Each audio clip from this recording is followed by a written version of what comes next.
Hello students, welcome to Thakur Vidya Mandir High School and Junior College. Today we will be dealing with the part 4th, that is the last part of your first chapter, rotational dynamics.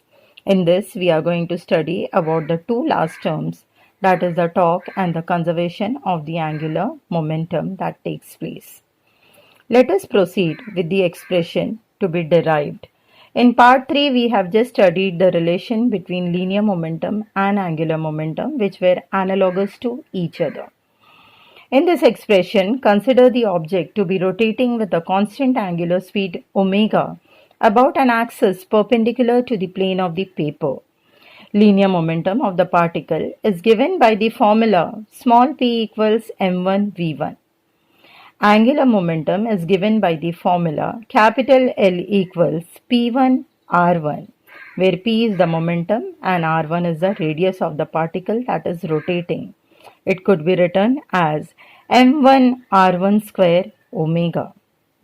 Let us consider the magnitude of the angular momentum of the body, which is given by capital L is equal to the additions or the sum of m1 r1 square omega, m2 r2 square omega, so on till the last particle mn rn square omega, which in turn finally could be written as I omega, where I is the moment of the inertia of the body about a given axis, and this becomes the final expression for the angular momentum, capital N representing I omega. Let's move on to the expression for the torque in terms of moment of inertia. As you could see in the diagram, there is a perpendicular axis which is showing the moment of a particle rotating about in three different directions. When I proceed on with this, students, I could say that the linear acceleration is given by A equals R1 alpha, followed by the particle A2 equals R2 alpha, and so on, to give you a final linear acceleration as An equals Rn alpha. Let's proceed on to the second, that is the force which is acting or exerted by the particle when it is in a rotating form. We all know the formula for the force is given by mass multiplied by acceleration. Consequently, we write F1 equals m1a1, which is equal to m1 r1 alpha. Torque for the falling particle could be written as F1 r1, which could be well written as m1 r1 square alpha.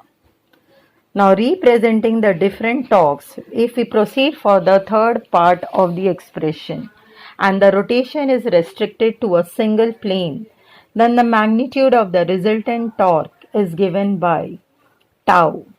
Tau is equal to tau 1 plus tau 2 plus tau 3, so on till tau n, that is the torque acting on the last particle. It is represented by a final formula, that is the addition of m1 r1 square alpha till mn r1 rn square alpha, giving you a final value as I alpha. Students, let's discuss the applications of the moment of inertia. The first instance, what you could see here in the diagram, is moment of inertia of a disk about an axis passing through its center and perpendicular to its plane.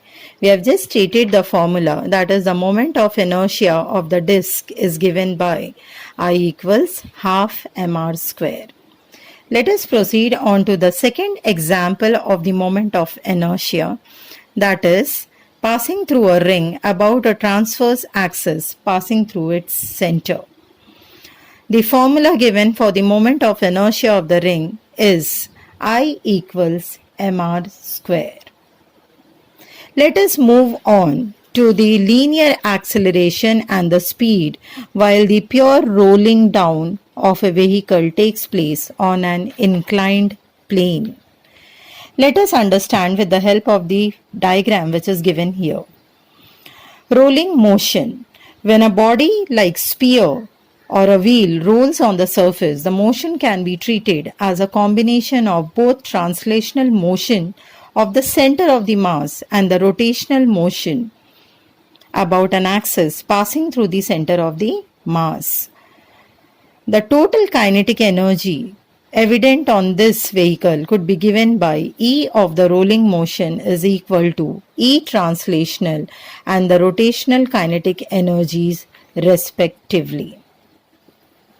Let us go on for the derivation of the formula for the rolling motion.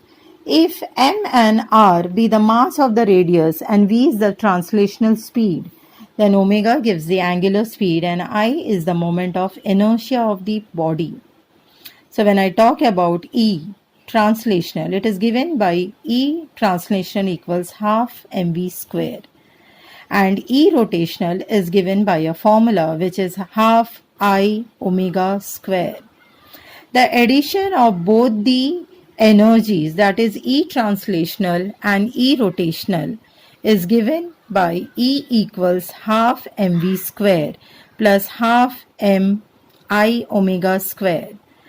Half mi omega square could be written as half m k square omega square, where k is nothing but the radius of gyration, which we have seen in the last part 3. Let us proceed further.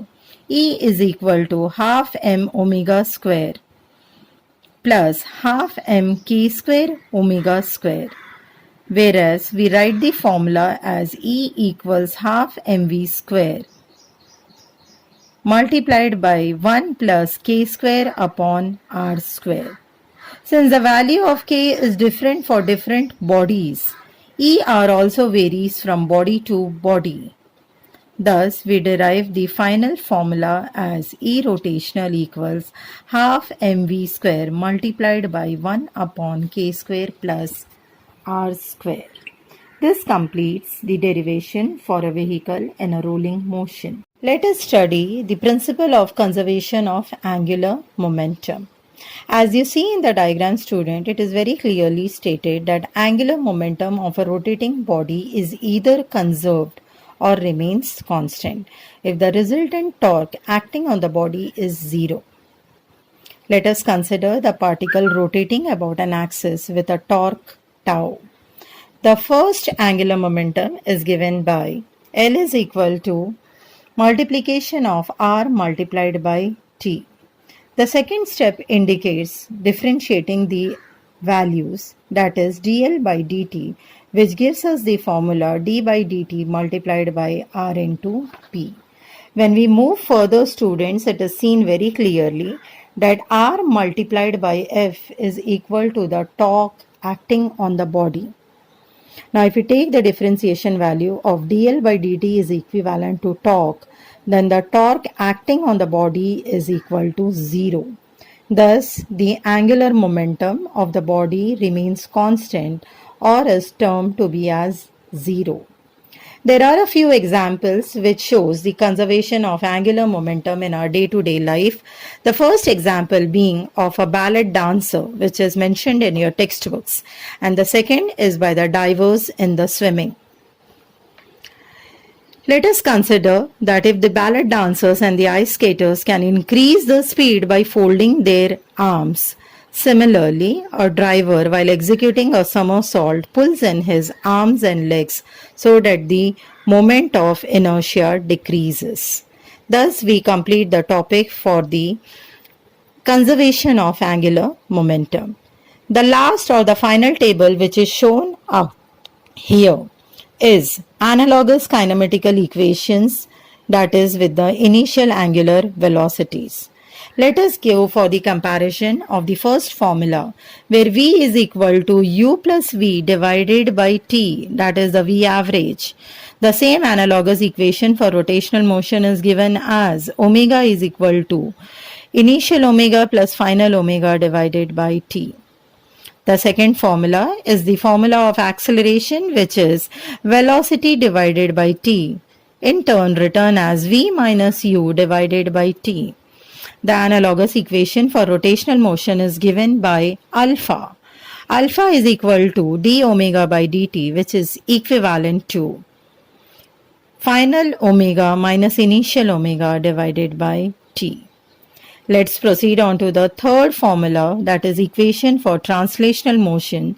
Small s is equal to v multiplied by t, which could be written as u plus v divided by t multiplied by t, or else it is ut plus half at square.